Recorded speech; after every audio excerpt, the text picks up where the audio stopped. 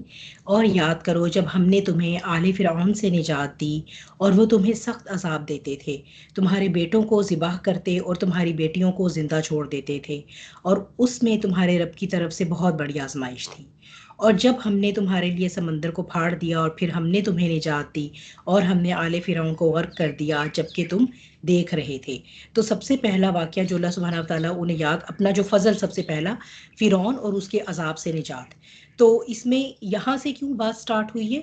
क्योंकि ये उनकी हिस्ट्री में भी जब वो भी अपनी बात शुरू करते थे, तो ये उनके लिए जो है वो एक बहुत सबसे पहली और सबसे बड़ी एक फ़ख्र की बात होती थी कि साल साल का वो जो एक आमराना तसल्लुत था फ़िरौन का, उससे किस तरह मौजज़ाना तौर पर उन्हें निजात दी गई। वो तो बेसिकली इसे अपने हक में यूज़ करते थे ना कि हम अल्लाह के चोज़न वन्स हैं, इसलिए हमें जो है वो हम पर ये जो है वो इनाम हुआ। लेकिन ये कि अल्लाह सुब्हानहू व तआला जो है वो इसे अदर वे राउंड उन्हें ये याद करवा रहे हैं कि तुम्हें ये नेमत जो है वो दी गई और फिर ये कि तुम्हारी आँखों के सामने ये सब कुछ हुआ, तुम्हें दिखाया गया और उसके बावजूद जो है वो तुमने क्या किया। उन्होंने जो किया वो बाद में आएगा, पहले अल्लाह सुब्हानहू व तआला ये जो अपनी नेमत का यहाँ पर उनके साथ इज़हार कर उनको रिमाइंडर दे रहे हैं। इसमें कुछ पॉइंट्स हैं जिसे हम देख लेते हैं, ठीक है? फ़िरऔन का जो आपको पता है कि जैसे पहले भी ये बात हो चुकी है कि जो मिस्र के मुकामी जो लोग हैं, किब्ती, जब वो बादशाह बने हैं तो ये उनका टाइटल होता था, ठीक है? फ़िरौन। जैसे कि आपको पहले भी बताया था कि जो इराक के बादशाह हैं हुआ करते थे, उनका टाइटल होता था निमरूद। हम ये समझते हैं कि शायद ये नाम है, ये नाम नहीं है, ये टाइटल्स हैं उनके, ठीक है? तो फ़िरौन जो मिस्र के बादशाह रहे हैं, जो मिस्र के अपने मुकामी लोग हैं, उनके बादशाह रहे हैं, उन्हें फ़िराइना मिस्र या फ़िरौन कहा जाता था। फिर ये जैसे हम कहते हैं कि रोम के जो बादशाह थे, उन्हें कैसर कहा जाता था, कैसरी रोम आपने सुना होगा। फिर फ़ारिस, जो ये ईरान और शाम का इलाका है, इन्हें जो है वो इनके जो बादशाह होते थे, इनको किस्रा कहा जाता था। तो हम कहते थे ना कैसरो किस्रा की सल्तनतें जो उस वक़्त की सुपर पावर हुआ करती थी। तो ये टाइटल्स हैं इन बादशाहों के जो उस वक़्त थे। इसमें मैं आपको थोड़ा-सा जो है वो हमने ऑलरेडी ये हिस्ट्री में बात कर ली थी कि लेकिन मैं उसका थोड़ा-सा रिकैप आपको यहाँ पर दे देती हूँ ताकि हमारा लिंक इस्टैब्लिश हो जाए पीछे, कि जब हज़रत याकूब अलैहिस्सलाम के 12 बेटे, ठीक है? जो वो हमें हम सबको बड़ा वेल नोन है वो किस्सा सारा, ठीक है? यूसुफ अलैहिस्सलाम और 11 उनके भाई। तो जब फिर ये हज़रत यूसुफ अलैहिस्सलाम जो है वो मिस्र के अज़ीज़ बन गए, यानी उनके जो है वो वज़ारत में आ गए, तो उस वक़्त फिर ये इनके सारे भाई जो है वो मिस्र में आकर सेटल डाउन हो गए थे। उन्हें अपने साथ ही वहाँ पर सेटल डाउन कर लिया था। तो हज़रत यूसुफ अलैहिस्सलाम जो है वो तकरीबन जो है वो 80 साल तक जो है वो वहाँ पर रहे हैं, उस हुकूमत का हिस्सा रहे हैं। और जो उस वक्त के जो बादशाह थे ना मिस्र में, वो बाहर से आए हुए थे, वो इराक के बादशाह थे, वो सॉरी वो इराक के लोग थे। और वो बेसिकली चरवाहे थे by profession, they were like shepherds, तो उनको हिग्स ऑफ किंग्स कहा जाता था। तो ये हिग्स ऑफ किंग्स जो है ना, ये मिस्र पर आकर गालिब हो गए थे। तो जब हजरत यूसुफ अलैहिस्सलाम और उनके भाई वहां आकर आबाद हुए, यानी ये कौन थे, ये बनी इसराइल है, ठीक है, क्योंकि ये हजरत याकूब अलैहिस्सलाम जिनका लकब इसराइल और बनी इसराइल, तो ये बनी इसराइल हैं, जो उनके 12 बेटे ये यहाँ आकर मिस्र में आबाद हो गए, ठीक है। तो जब ये मिस्र में आबाद हुए हैं तो तकरीबन 150 साल के लगभग लगभग जो है वो एक इनका बड़ा ही उरूज का दौर रहा, जिसमें ये हुकूमत का हिस्सा भी रहे। फिर कुछ इस तरह से था कि जैसे इनकी तरफ जो है वो विजडम के लिए भी, और जैसे आप जिसे कहते हैं ना कि रूहानियत के लिए भी, और मजहबी जो है वो मुशावरत के लिए भी जो वो इनकी तरफ देखा जाता था। तो ये जो है वो कुछ थोड़ा सा इनका आप ये जैसे हम आज के दौर में अपने पीर मुरीद वाले सिलसिले को, पीरी मुरीदी के सिलसिले को रिलेट कर सकते हैं, तो इस तरह इनका स्टेटस बहुत आला रहा। और इनको जो है वो नील का जो डेल्टा है, दरिया नील का जो डेल्टा है, उसके साथ की ज़मीन दी गई। तो ये जो हिग्स ऑफ किंग्स का जो टाइम रहा, उसमें ये कौम जो है वो बहुत यानी जो बनी इसराइल वहाँ रहे हैं मिस्र में, इन्होंने अपना बहुत ज़बरदस्त दौर वहाँ पर इंजॉय किया। लेकिन फिर क्या हुआ, जिसे हम कहते हैं ना एक नेशनलिस्ट रेवोल्यूशन जैसे उठ जाती है, और किसी कौम को एहसास होता है कि हम पर तो बाहर के हुक्मरान मुसल्लत हैं, हमें जो है वो भी इनके इस तसल्लुत के खिलाफ जिद्दोजहद करनी है, और हमें अपना ये इक़्तिदार वापस लेना है। तो जो मिस्र के मुकामी किब्ती लोग थे, उन्होंने जो है वो आप ये कहें एक sort of nationalist revolution start की, जिसके नतीजे में अब वो किब्ती जो हैं वो बादशाह बने वहाँ के, यानी अब ये वो थे जो मिस्र के अपने मुकामी लोग थे। तो इन्हें जो है वो फिर इनका टाइटल जो है वो फिर ऑन हुआ करता था। इसीलिए जो हजरत यूसुफ अलैहिस्सलाम के ज़माने में बादशाह है, उसे फिरौन का टाइटल नहीं दिया गया कुरान में। तो हम ये देखते हैं कि फिरौन का टाइटल जो है ये मिस्र के मुकामी लोग जब बादशाह बने हैं तो ये उनके लिए था। तो इसमें हम जो है ये जब फिर यहाँ से जब ये नेशनलिस्ट रेवोल्यूशन आई है, तो उसके बाद फिर बनी इसराइल जो है ये वहाँ पर मुकामी लोगों ने इन्हें इमिग्रेंट्स के तौर पर लिया, ठीक है, कि ये तो चूंकि बाहर से आकर यहाँ पर आबाद हुए, ना सिर्फ आबाद हुए बल्कि यहाँ पर रूल करते रहे इतना टाइम। तो इसीलिए वो एक जो है जिसे आप कहते हैं ना कि एक फितरती तौर पर जो है वो उनके खिलाफ एक बायस था, एक तासुब था। तो फिर उन्होंने उन्हें अपना गुलाम बना लिया। तो तब से लेके तकरीबन जो है वो आप ये कहें कि 550 साल तक, यानी हज़रत यूसुफ अलैहिस्सलाम और उनके भाइयों के सेटल डाउन होने से लेकर, और जो फिरौन से उन्हें निजात मिली है, ये दरमियान में जितना भी फिर यानी 150 साल का अरसा तो अच्छा रहा। बाकी लगभग आप कह रहे 350-400 साल जो हैं, ये वक्त जो है वो उन्होंने बहुत परसिक्यूशन में गुजारा, ठीक है, क्योंकि फ़रायना मिस्र जो है वो आहिस्ता आहिस्ता जब वो गालिब होना शुरू हुए हैं, तो जिस जिस तरह भी वो गालिब होते गए हैं, तो उनके जो है वो जुल्म सितम में इजाफा ही होता गया है। हत्ता कि जब हज़रत मूसा अलैहिस्सलाम को नबूवत दी गई है, तो उस वक्त के जो फिरायना मिस्र थे, वो खुदाई का दावा भी किया करते थे। तो उन्होंने जो है वो इनको बहुत ज़्यादा परसिक्यूशन में रखा, ये जो बनी इसराइल थे। और फिर बनी इसराइल को जो है वो अल्लाह सुब्हानहू व तआला ने एक इतनी लॉन्ग टर्म, यानी तकरीबन 3-4 सदियों की जो परसिक्यूशन है, जो अजाब वो देते थे, जो उन पर वो जुल्म के पहाड़ तोड़ा करते थे, उससे जो है अल्लाह सुब्हानहू व तआला ने उन्हें निजात दी, ठीक है। तो ये इनकी वो थोड़ा सा हिस्ट्री का जो है वो एक रीकैप था, just to maintain that link.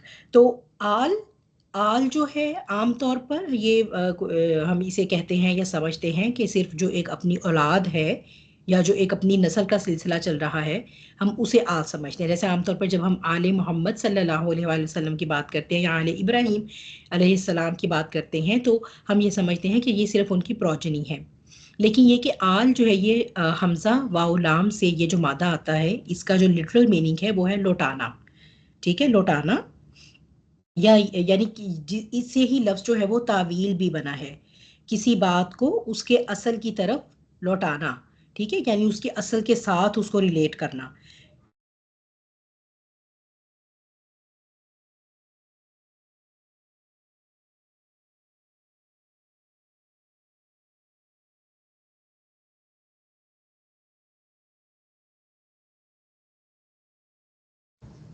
जी, मेरी आवाज़ आ रही है? सॉरी, मेरा डिस्कनेक्ट हो गया था यहाँ से। जी जी, अब आ रही हूँ। चलें, तो इसमें ये बात हो रही थी कि जो आल है उसका यानी किसी की तरफ मंसूब करना, इंतजाम करना, देखभाल करना। तो इसे बेसिकली हम सिर्फ औलाद के मीनिंग में रिस्ट्रिक्ट नहीं कर सकते, ठीक है। ऐसा नहीं कि बस जो सिर्फ अपनी नस्ल है हम उसे ही आल कहते हैं। आल का ये मतलब है कि यानी इसे अगर हम थोड़ा सा एप्लीकेबल मायने में देखेंगे तो फिर इसका मतलब है कि किसी बड़ी शख्सियत के साथ खुद को मंसूब करना, यानी उस बड़ी शख्सियत के साथ जो जो भी रिलेटेड है वो उसकी आल में आएगा, इन कंपैरिजन टू जब हम अहल कहते हैं, ठीक है ना। तो अहल का क्या मतलब होता है, इसका ये मतलब है कि अब only the one who belongs to the family, ठीक है। अहले किताब तो यानी कि वो वाले जो यानी घर वाले हैं, तो अब जो घर वाले हैं वो अहल हैं। आल का ये मतलब हुआ कि फिरौन के ना सिर्फ अपने खानदान वाले बल्कि वो सारे वुजरा, वो सारी उसके जो कौम के लोग हैं जो कि अपने आप को फिरौन के साथ मंसूब करते हैं, जो अपना ताल्लुक फिरौन के साथ इस्टेब्लिश करते हैं, ठीक है, या जो उसके मददगार हैं, उसके आलाकार हैं, ये सब के सब आले फिरौन में आते हैं, ठीक है। तो इसका क्या हो जाएगा, यानी फिरौन वाले, इसका लिटरल मीनिंग हो जाएगा। और इसका मतलब है कि फिरौन का जो भी लाओ लश्कर है, उसके जो भी मुतबईन है यानी जो उसको फॉलो करने वाले हैं, और जो भी मिस्र का हुक्मरान तबका है उस वक्त का, ठीक है। तो ये सब जो हैं ये सब उस प्रोसिक्यूशन का हिस्सा थे। ओ अच्छा, चलें, थैंक यू जज़ाकल्लाह, आपने बता दिया कि शेयर नहीं हो रही स्क्रीन। चलें, ठीक है, अब हो गया ना, ठीक हो गया। अब आ रही है स्क्रीन, फिनिश, टाइप कर दें, ठीक है। तो जी जी। ये सारे जो फिरौन वाले हैं ये तुम्हें यसूमूनाकुम, ये तुम्हें अजाब देते थे, ठीक है। तो ये कैसा अजाब देते थे, यसूमूनाकुम कहा जाता है, ये होता है एक ऐसा अजाब जो दबाव डालने वाला होता है, जो प्रेशर क्रिएट करता है, यानी बहुत ही ज़्यादा एक जिल्लत वाला अजाब है जो फ्रस्ट्रेशन लेकर आता है इंसान की ज़िंदगी में। कैसे, क्योंकि जब फिरायना मिस्र की हुकूमत हुई तो उन्होंने बनी इसराइल को ना सिर्फ बाकी जहां पर उन्होंने जुल्म तोड़े बल्कि उन्हें क्या किया, अपना गुलाम बना लिया, उनसे बेगार लिया करते थे, उनसे वो काम लिया करते थे जिसे आमतौर पर हम समझते हैं कि एक इज्जतदार इंसान की शान के खिलाफ है। तो इस तरह के उनको उनसे यानी वो जैसे अब हम कहते नहीं नौकरों वाले काम या सर्वेंट्स, उनको इस तरह से उन्होंने बनाया। तो उसमें फिर उनकी औरतों को यूज करते थे। जाहिर सी बात है जो हुक्मरान तबका इस तरह का होगा जो इंतहाई ऑप्रेसिव होगा, वो अपने जो गुलामी में आने वाले जो वाला जो तबका है वो उसके साथ प्यार मोहब्बत से तो पेश नहीं आता। और उसमें फिर औरतों का जो औरतों की जो इज्जत दरी है, जैसे हम देखते हैं, अभी भी हम देखते हैं ना कि जो कुछ भी जहाँ पर भी अब मुसलमान जो है वो महकूम है, तो वहाँ पर ये जो आज के जो एलीट्स हैं दुनिया के, उन्होंने जिस तरह से वहाँ पर कब्जा किया, जैसे हम कश्मीर की सूरत हाल देखते हैं, हम बर्मा की देखते हैं, हम जिंगयांग चाइना की सूरत हाल देखते हैं, ठीक है, या हम गाजा की सूरत हाल देखते हैं, हम कहीं भी ऐसी जगह जहाँ पर परसिक्यूशन हो रही है, या इवन कोई नॉन मुस्लिम कौम भी इस तरह की है जिसके ऊपर कोई और कौम जो है उसने गलबा पाया है, लेकिन वो अल्लाह का तकवा नहीं रखती, अल्लाह का शऊर नहीं रखती और वो ओप्रेसर है, तो ये एक बड़ी कॉमन प्रैक्टिस होती है कि उस ओप्रेस्ड कौम की औरतों को जो है वो ना सिर्फ ये कि ज़ाती खिदमत के लिए इस्तेमाल किया जाता है, यानी एक गुलाम के तौर पे, एक नौकरानी के तौर पे, बल्कि एक अपनी जो उनको सेक्सुअली भी एक्सप्लॉइट किया जाता है। तो इसी तरह ये उनके ऊपर अजाब था कि जो उन ना सिर्फ ये कि उनसे वो उरूज गया, उनसे हुकूमत गई, उनका इक़्तिदार गया, बल्कि ये कि उनके जो मर्द थे उन्हें बेगार के लिए गुलाम बना लिया गया, उनसे ज़िल्लत वाले काम लिए जाते थे और उनकी औरतों को जो है वो इस्तेमाल किया जाता था। तो ये इस तरह का अजाब था, यानी ये कोई सिंपली ये नहीं था कि हुकूमत बदल गई, कि पहले हम थे इक़्तिदार में और अब दूसरी पार्टी आगे हमसे छीन गई। तो ये सिर्फ ऐसी बात नहीं थी। तो इसीलिए कहा गया है कि वो जो है वो तुम्हें ऐसा अजाब दिया करते थे, कैसा अजाब दिया करते थे, तुम्हारे बेटों को ज़िबाह करते थे, युज़ब्बिहूना अबनाअकुम व यस्ताहयूना निसाअकुम, और तुम्हारी औरतों को जिंदा छोड़ देते थे। अच्छा, यहाँ पर ये जो हमारे पास युज़ब्बिहूना आ रहा है, जिसे मैंने अंडरलाइन भी किया है, इसको थोड़ा सा समझ लेते हैं। ज़ाल बा हा ज़िबा करना, ये तो आपको और मुझे हमें पता ही है, हम उर्दू में भी इस्तेमाल करते हैं, ठीक है। इम्पॉर्टेंट बात ये है कि ये जिस बाब से यहाँ पर आ रहा है इसे हम बाब तफ़ील कहते हैं ग्रामर की लैंग्वेज में। इस बाब में जब कोई भी एक्शन आता है तो इसका ये मतलब है कि वो ग्रेजुअली किया जाता है, वो एक्शन वक्फे वक्फे से किया जाता है, over the period of time, ठीक है, एकदम से नहीं। जैसे मैं आपको एक एग्जांपल दे देती हूँ कि कुरान के बारे में ये भी कहा गया है कि इन्ना अनजलनाहु, अनजलना भी आया है और नज़लना भी आया है। ठीक है, तो अनजलना का मतलब है एक ही वक्त में दफातन एक काम कर दिया जाए। ये एक दूसरा बाब है, जिसे जब कोई काम होता है तो उसका मतलब है कि वो एक ही टाइम पे कर दिया गया। लेकिन जब ये तशदीद वाला यानी बाब तफील से आता है, तो इस बाब में यानी नज़लना आता है, तो उसका मतलब क्या है, थोड़ा थोड़ा करके उतारा गया। ठीक है, तो कुरान को दफातन जो है वो, दफातन कब उतारा गया कुरान को, चले वैसे बाय द वे, एक just for the sake of interest, दफातन कब उतारा गया कुरान को एक ही टाइम पे? कुरान तो थोड़ा थोड़ा करके नाजिल हुआ है ना। वैसे ये बात हम डिस्कस कर चुके हैं बहुत दफ़ा, रमज़ान के लेक्चर्स में होती है और दुल्हज्जा के लेक्चर में होती है। लैलतुल कदर में कहाँ से फरीहा, कहाँ उतारा गया दफातन दुनिया में? लोहे महफूज में। लोहे महफूज में उतारा गया। हम्म, हाँ, very close, you very close.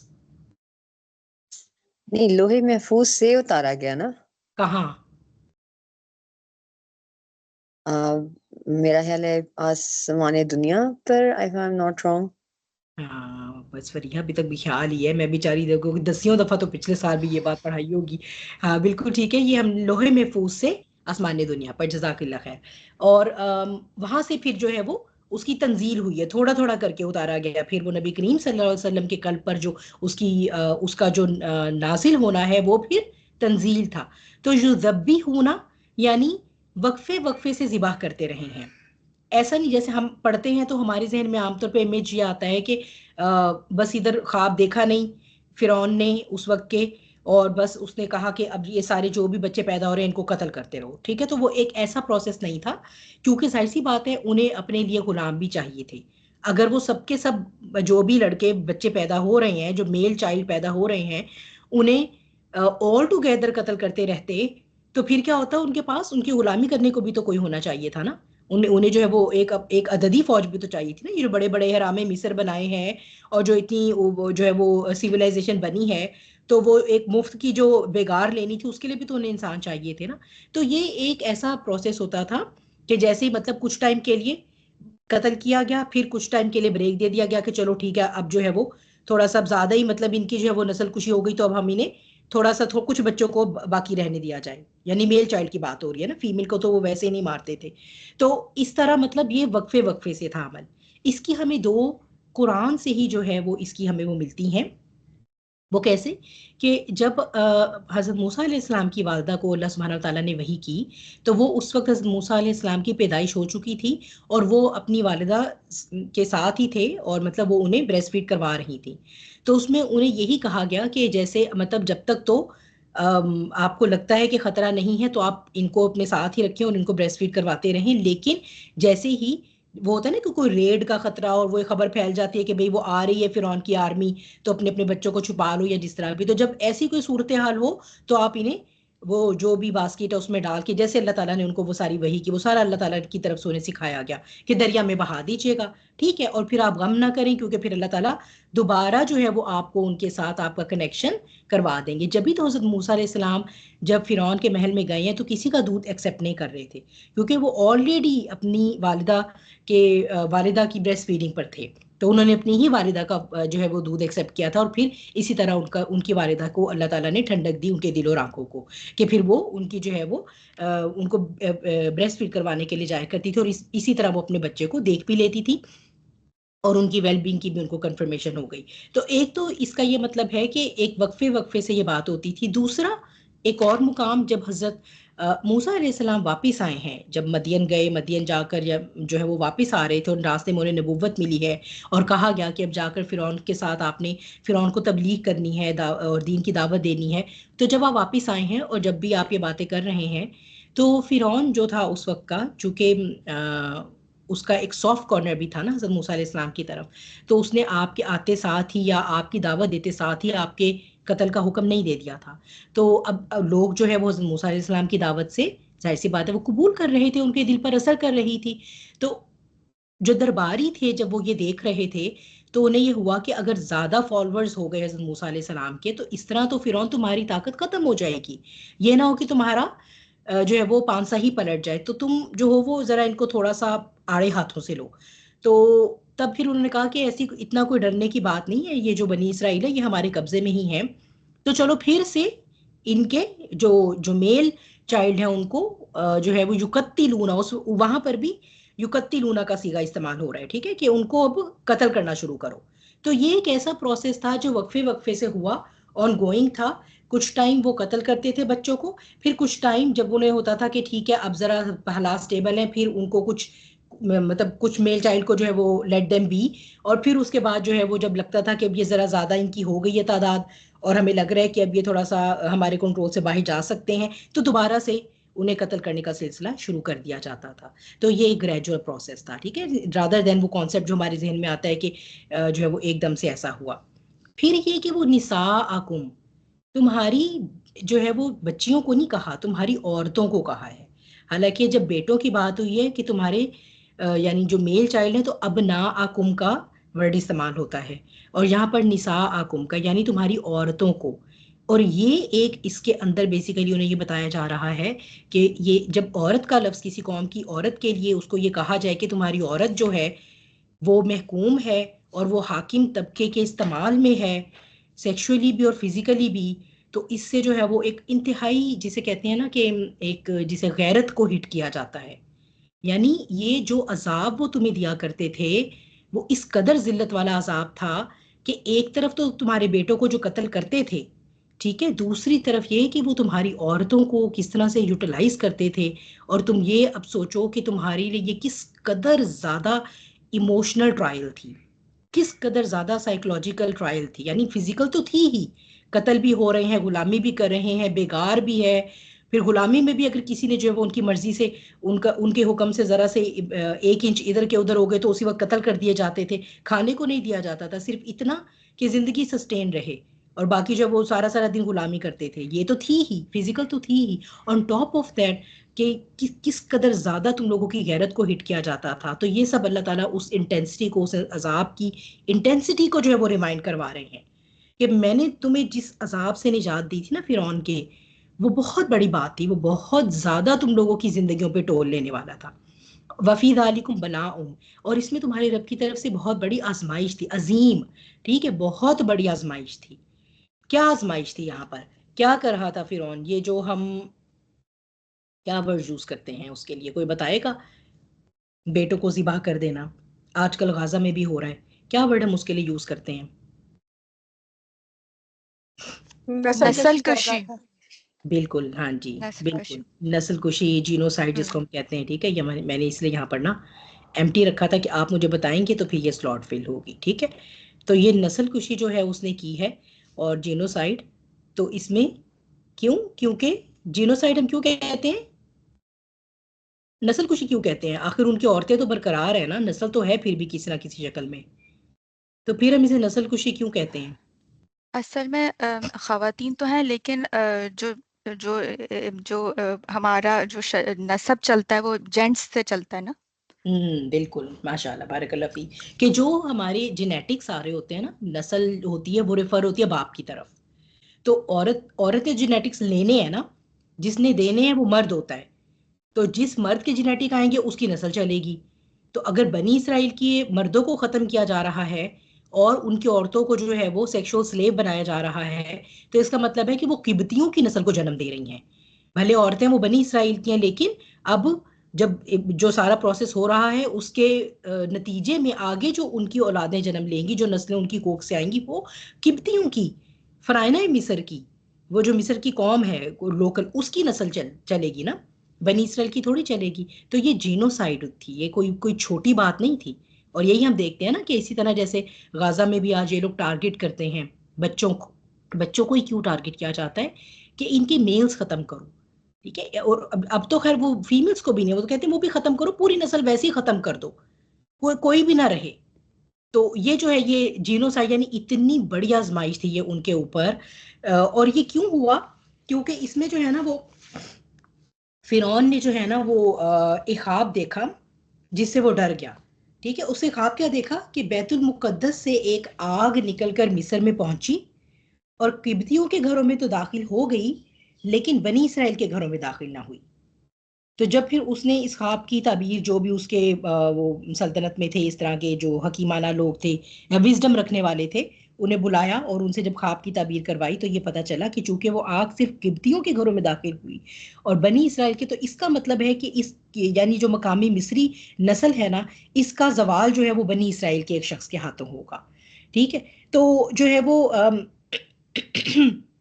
बल्कि जो और जो लोग थे उस टाइम के, जो उसके आले फिरौन में थे यानी उसके दरबारी थे, उसमें से उन्होंने ये भी बताया है कि बनी इसराइल ऑलरेडी, शायद उनके पास कोई इस तरह की खुशखबरी है और वो ऑलरेडी वेट कर रहे हैं अल्लाह की तरफ से एक ऐसे शख्स के, एक ऐसे बच्चे के पैदा होने का जो उन्हें उनकी खोई हुई वो जो भी उनकी हुकूमत थी, उनकी शान शौकत थी, वो उन्हें वापस दिलवाएगा। ठीक है, तो उस मौके पर जो है वो फिर फिरौन ने कहा कि भाई अब आज कुछ टाइम तक, अब आज के बाद से इनमें जो भी लड़का पैदा होगा उसे कत्ल कर दिया जाएगा और लड़कियां जो है उनको जिंदा छोड़ दिया जाएगा। और फिर ये वो बात है कि ये वक्फे वक्फे से ये सिलसिला जो है वो उनकी असैसिनेशन का, उनकी नस्ल कुशी का, उनकी जीनोसाइड का जो है ये चलता रहा। ठीक है, ये ऑन गोइंग था। अच्छा, फिर जो है वो आया नंबर 50 में, और जब हमने तुम्हारे लिए समंदर को फाड़ दिया, फिर हमने तुम्हें निजात दी और हमने आले फिरौन को गर्क कर दिया जबकि तुम देख रहे थे। ठीक है, जबकि तुम देख रहे थे। अच्छा, अब इसमें जो है ना वो अगर आप ये थोड़ा सा गौर करें कि हमारे पास यहाँ पर निजात के लिए, ठीक है, अंजैना जो आया है निजात में, आप ये देखिए यहाँ पर भी हमारे पास वही डिफरेंस आ रहा है जो कि पहले बात हुई है, जो कि ये अभी जुज़ब्बी हूना में बात हुई है। अब ये देखें, आया स्टार्ट हो रही है नज्जैना और आया नंबर 50 में आ रहा है अनजैना। ठीक है, ये वही फर्क आ गया, तशदीद वाला बाप है और एक बगैर तशदीद वाला बाप है। तो इसको भी जो है वो मुफस्सिरीन इस तरह से एक्सप्लेन करते हैं कि ये जो पहले अल्लाह सुब्हानहू व तआला ने आया स्टार्ट की है उसमें ये बात इस तरह हो रही है कि जब तुम्हें जो निजात दी है वो एक ग्रेजुअल थी। ठीक है, ग्रेजुअली, जैसे क्योंकि हज़रत मूसा अलैहिस्सलाम के फिरौन के ज़ेर नगी होते हुए भी कोई उन पर इस तरह के अजाब आए हैं जिनमें फिर वो हज़रत मूसा अलैहिस्सलाम से दुआ करवाने आया करते थे कि आप, यानी उन्हें ये पता था अंदर से कि ये अल्लाह के सच्चे नबी हैं लेकिन ईमान नहीं लाना। तो वो फिर आपकी दुआ से जो है वो, जैसे उनके ऊपर वो भी आएंगे आगे कुरान में, ठीक है, वो मेंढकों का अजाब आया, फिर टड्डी दिल का आया, वो खून का जो भी वो था, तो वो सारे, तो ये इसका मतलब है कि ग्रेजुअली ग्रुप ऑफ पीपल्स जो हैं उन्होंने रियलाइज किया, या जैसे इवन फिराइना में से भी, मिस्र के मकामी लोगों में भी तो ऐसे इंसान थे ना, जो कुछ तो मकामी लोग भी अच्छे होते हैं, ईमान लेकर आते हैं, सारे तो एक तरह के नहीं होते। तो उन्हें उन्हें ये इस हकीकत की रियलाइजेशन आहिस्ता आहिस्ता कौम को होनी शुरू हो गई कि हज़रत मूसा अलैहिस्सलाम जो हैं वो अल्लाह के सच्चे नबी हैं और ये जिन जिन तालीमात की तरफ हमें बुला रहे हैं वो हक है। तो इस तरह शायद ग्रो दर ग्रो जो है वो वहाँ से पहले भी मिस्र से जो है वो शायद हिजरत करके निकलते रहे। ठीक है, लेकिन फिर जब फाइनली अल्लाह सुब्हानहू व तआला का हुक्म आया तो हज़रत मूसा अलैहिस्सलाम के साथ तकरीबन वो फिर अकॉर्डिंग टू द तौरात जो है वो कोई 6 लाख अफराद थे जो फिर आपके साथ निकले। तो उनको फिर अल्लाह ताला ने उस वक्त वो जो एक ही इंसिडेंट हुआ है समंदर को फाड़ कर उन्हें निजात देने वाला, जो फिर यकदम हुआ एट द सेम टाइम हुआ, इसीलिए यहाँ पर अनजैना का जो है वो सीगा इस्तेमाल हुआ है कि वो फिर उन सबको जो है वो ऑल टुगेदर हज़रत मूसा अलैहिस्सलाम के साथ निजात दी गई और फिर उनको जो है वो गर्क कर दिया गया। और इसी सिलसिले में जो है वो हम ये देखते हैं कि जब नबी करीम सल्लल्लाहु अलैहि वसल्लम जो है वो मदीना तशरीफ़ लाए तो आपने देखा कि यहूदी जो है वो आशूरा का रोज़ा रखते हैं। तो आपने जब उनसे ये दरियाफ्त फरमाया कि तुम इस दिन का रोज़ा क्यों रखते हो, तो उन्होंने कहा कि ये हमारे लिए बहुत अज़मत का दिन है क्योंकि इस दिन अल्लाह ताला ने बनी इसराइल को जो है वो हमारे यानी उनके दुश्मन से निजात दी थी, तो इसलिए हज़रत मूसा अलैहिस्सलाम ने इस दिन रोज़ा रखा था। तो फिर आप सल्लल्लाहु अलैहि वसल्लम ने फरमाया कि मैं तो तुम्हारी निस्बत मूसा अलैहिस्सलाम की कुर्बत का ज़्यादा हकदार हूँ। तो इसीलिए फिर तब से ये था कि ऑनवर्ड मुसलमान भी जो है वो 10 मुहर्रम का रोज़ा रखते थे, ताहम ये कि उन्हें ये हुक्म दिया गया कि या आप 9 का साथ मिला लें या आप 11 का साथ मिला लें और आप जो है वो यहूदियों से जो है वो इसकी मुमासलत ना होने दें। तो इस तरह करके ताहम यहाँ पर वैसे ही एक जेल में बात हो रही है तो 10 का भी रख लिया जाए तो इसमें कोई गलत बात नहीं है। जस्ट टू डिफ्रेंशिएट योर शरिया फ्रॉम देयर्स, योर इबादा फ्रॉम देम, आप जो है वो इसको मिला लें तो वो आसान तरीका है। फिर इसमें जो है वो थोड़ा सा आपको यहाँ पर मैं ये एक मैप शेयर करती हूँ आपके साथ, आपको एक ये रूट दिखाने के लिए, ठीक है, कि ये हम देख रहे हैं इजिप्ट आपको नज़र आ रहा है यहाँ मैप में, ठीक है, और समवेयर ओवर हियर जो है ना वो ये वाला कोई इलाका है जहाँ पर ये जो भी किप्ती आबाद थे और जो भी बनी इसराइल थे ये सब थे, ठीक है। तो अब ये कौन सा वो है समुंदर या दरिया जिसे पढ़ा गया है, इसमें यहाँ पर आप ये बात भी नोटिस कर सकते हैं कि ये जो आया है ना बाहर का लफ्ज़, व इस फ़रकना बिकुमुल बहरा, तो बाहर जो है ये समंदर के लिए भी इस्तेमाल होता है, दरिया के लिए भी इस्तेमाल होता है। इसीलिए मुफस्सिरीन जो पहले थे थोड़ा सा जब यानी अगर अभी हमारे पास जब जियोग्राफिकल डिटेल्स इतनी नहीं आई थी, उनका ये ख्याल था कि ये जो समंदर फाड़ा गया है ये है ये जो दरिया फाड़ा गया है ये है ये दरियाए नील, ठीक है, ये दरियाए नील यहाँ जा रही है, मैंने रेड से आपके लिए इसको सर्कल करने की मैं कोशिश करती हूँ, ठीक है। तो ये जो दरियाए नील है ना ये सारा जो जा रहा है आप देख भी सकते हैं, जो मैंने ये ब्लू दायरा बनाया है ना ये उसके लेफ्ट उसके हाँ लेफ्ट पर जो है ना ये जो सारा ये दरियाए नील है। तो यानी हज़रत मूसा अलैहिस्सलाम निकले हैं और वो दरियाए नील की तरफ प्रॉबेबली उन्होंने ट्रेवल किया है, लेकिन it doesn't make any sense क्योंकि उनको जाना था इसराइल की तरफ, ठीक है। तो इसराइल की तरफ जाने के लिए यानी अगर ये हम लें तो ये देखें, ये सॉरी इसराइल नहीं कहना चाहिए मुझे, I am very sorry, Jerusalem की तरफ जाना था, ठीक है। तो जेरूशलम की तरफ जो है वो जाने के लिए उन्हें मशरिक से गुजरना था, मशरिक की तरफ जाना था, मगरिब की तरफ नहीं जाना था अपने।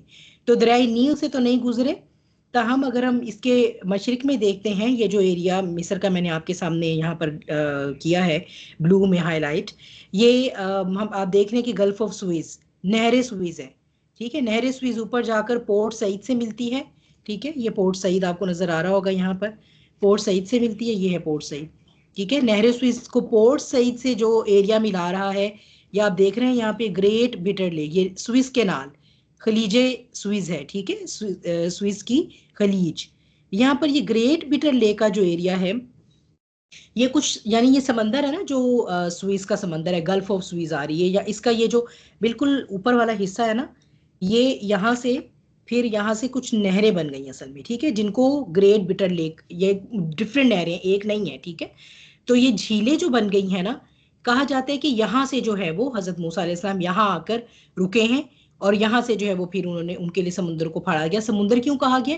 क्योंकि ये जो झीलें बनी हैं इन्हें बिटर लेक, नमकीन कहा जाता है, ठीक है। क्यों? क्योंकि ये एक्चुअली इस समंदर ही की एक्सटेंशन हुई है, यहाँ से यानी नीचे से ये जो बहिरा अहमर है, रेड सी, ये गल्फ ऑफ स्विस की तरफ जा रहा है और ये ऊपर से आप देखें मेडिटेरेनियन सी है, ये दोनों सी जो दरमियान में मिल रहे हैं जिन झीलों से, ये वो झीलें हैं जो बेसिकली ये समंदर ही का पानी है, इसीलिए इन्हें नमकीन झीलें कहा गया है। तो मौलाना मौदूदी और जो अब हमारे थोड़े से आप कहें कि पिछली सदी के जो मुफस्सरीन है ना, उनका उनका यही कहना है कि ये इस डायरेक्शन को जो है वो हज़रत मूसा अलैहिस्सलाम जो है वो अपने लश्कर को लेकर निकले हैं, यानी मिस्र से मशरिक की तरफ।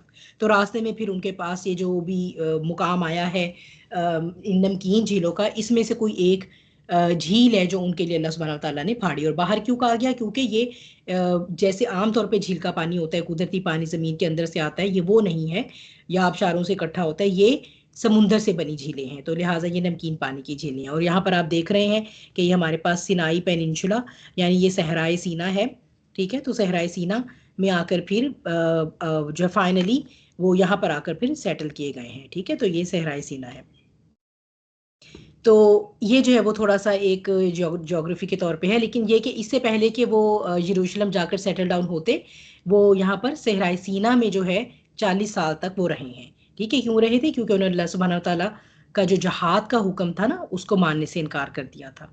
तो इस तरह ये जब एक 6 लाख का लश्कर, और ये तौरात के अकॉर्डिंग ये है फिगर, ठीक है, हमें हमारे किसी सोर्स से नहीं मिलता।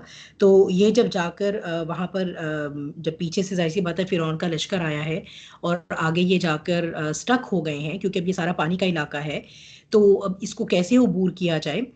तो उस वक्त जो है वो फिर हम ये सब जानते हैं कि अल्लाह सुब्हानहू तआला ने हज़रत मूसा अलैहिस्सलाम को ये हुक्म दिया कि आप अपना असा मारें, ठीक है। और उससे पहले जो है वो ये जो बनी इसराइल हैं वो बाकायदा हज़रत मूसा अलैहिस्सलाम को अब वो जैसे कहते हैं ना मलामत कर रहे हैं कि हम फिरौन की सारे ये जो वो हम पर अजाब तोड़ता रहा उसका शिकार थे। अब ए मूसा हम तुम्हारी बात मानकर तुम्हारे रब पे भरोसा करके हम तुम्हारे साथ निकले हैं, तो अब देखो ये हमारे साथ, ये अब आगे समंदर पीछे फिरौन है और तुमने तो मूसा में मरवा दिया। लेकिन हजरत मूसा अलैहिस्सलाम जो हैं उनके क्या अल्फाज होते हैं कि ये मेरे रब का फैसला है और ये मुझे बहुत यकीन है कि मेरा रब जो है वो हमारे लिए रास्ता निकालेगा। मफहूम बता रही हूँ आपको, एग्जैक्ट वर्डिंग नहीं, ठीक है। तो फिर अल्लाह सुब्हानहू तआला की तरफ से उन्हें जो है ये वही की गई कि आप जो है वो अपना असा यहाँ मारें, और ये जो समंदर है वो बाकायदा 2 हिस्सों में फट के बिल्कुल दरमियान से जैसे खुश्की वाजे हो गई है, रास्ता बन गया है। और जो दोनों हिस्से हैं वो साइड पे चोटियों की या पहाड़ों की तरह सेपरेट हो गए हैं, ठीक है। इसको मैं इसलिए आपको यहाँ पर बता रही हूँ कि जब आप जो है वो मुख्तलिफ, जिसे आप कहते हैं ना कि फितनों को जो हवा देते हैं लोग, और जो इन फितनों के क्रिएटर्स हैं वो जो पॉइंट्स निकाल कर हमारे दीन पे हमला करते हैं, जैसे हम कादियानियत में देखते हैं, इनकार हदीस में देखते हैं, और ऐसी सब लोग जो ये हदीस को जो है वो शक में डालते हैं, तो इन सब का जो है ना वो ये बेसिकली ये वो क्रीड है जो बड़े सगीर में सर सैयद अहमद खान ने जो ट्रांसफ़र की है, ठीक है। तो ये फिर आगे से मौलाना फ़राही भी, और मौलाना फ़राही इनके जो है वो ख़यालात से जो है वो मुतासिर नज़र आते हैं। ये वो लोग थे, ये उस वक्त का ज़माना वो था जब साइंस की जो है ना वो नई नई चकाचौंध आंखों के सामने आ रही थी, तो हर चीज़ को साइंस की कसौटी पर परखा जाता था। तो यही कहा जाता था कि जो चीज़, जो इल्म भी साइंस के मुताबिक प्रूफ हो जाएगा, इसका मतलब है वो ठीक है, लेकिन जो नहीं होगा तो उसे हम नहीं लेंगे। जब भी ये वो लोग हैं जो नबी करीम सल्लल्लाहु अलैहि वसल्लम के मेराज के मौजज़े का भी इनकार करते हैं।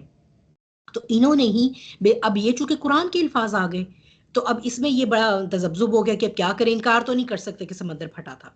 अब इसकी मुख्तलिफ तावीलात दी जा रही हैं, नहीं वो ऐसा हुआ था कि बहुत तेज़ आंधी चली और उसकी वजह से जो है ना वो बस ऐसा हुआ कि वो पता नहीं पानी पे कौन सा प्रेशर डिवेलप हुआ और कौन सा जो है ना वो कोई उस वक्त फिनोमिना हुआ जिसकी वजह से इस तरह हो गया, ठीक है। यानी वो उसको साइंस की कसौटी पर जो है वो जस्टिफाई करने के लिए फिर ये कि नहीं ये तो बेसिकली जो है वो जवार भाटा था, ये तो मद्दो जज़र था। हालांकि अल्लाह सुब्हानहू तआला ने यहाँ पर साफ साफ फरकना, फरका, फट जाना, अलहदा अलहदा हो जाना के अल्फाज इस्तेमाल फरमाए हैं, ठीक है। इस पे किसी किस्म की कोई जो है ना वो वेदर का कोई इफेक्ट होना और उसकी वजह से कोई पानी में चेंजेस आना, कोई वाटर करंट्स का चेंज हो जाना, किसी आंधी या किसी टोर्नेडो या किसी सुनामी के नतीजे में, ऐसा कुछ भी नहीं है, ठीक है। क्योंकि फरकना, जैसे हम कहते हैं ना फिरकों में बट जाना, तो क्या होता है वो एक चीज जो है वो सेपरेट हो जाती है जब मेन से, तो उसे हम कहते हैं कि ये अब फिरके में बट गई है। तो ये बेसिकली मेन समंदर फटा है और इसके अंदर किसी भी किस्म के कोई शक की गुंजाइश नहीं। वैसे भी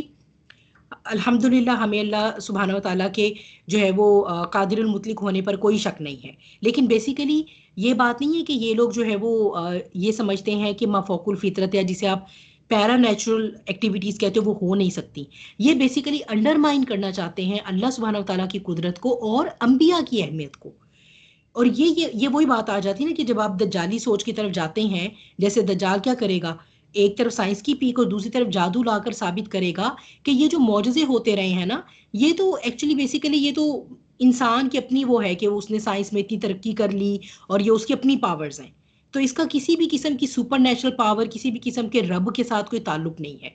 तो असल में सारा वो जो हमारा ईमान बिल गैब है ना, उसको हिट करने का ये है एक तरीका, कि नहीं वो तो जो है ये तो वो टाइड्स जैसी थी, मद्दोनज़र हो गया, ज्वार भाटा हो गया, आंधी आ गई, सुनामी आ गया, तो टोर्नेडो था और ये सब था जिसकी वजह से ऐसा हुआ। ऐसा कुछ नहीं था। जैसे कि नबी करीम सल्लल्लाहु अलैहि वसल्लम को अल्लाह सुब्हानहू तआला ने जो मौजज़ा दिया था कि आपके उंगली के इशारे से चांद के 2 टुकड़े हुए, बिल्कुल इसी तरह ये अल्लाह सुब्हानहू तआला का ख़ास मौजज़ा था अपने नबी के लिए, अपने रसूल के लिए।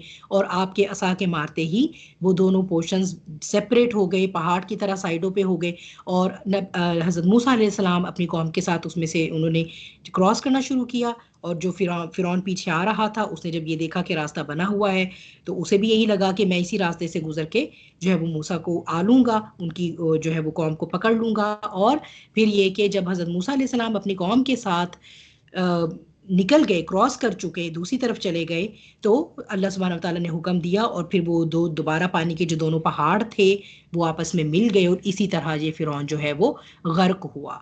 और ये सारा फिनोमिना अल्लाह सुब्हानहू तआला ने उनको दिखाया, उनकी आंखों के आगे दिखाया।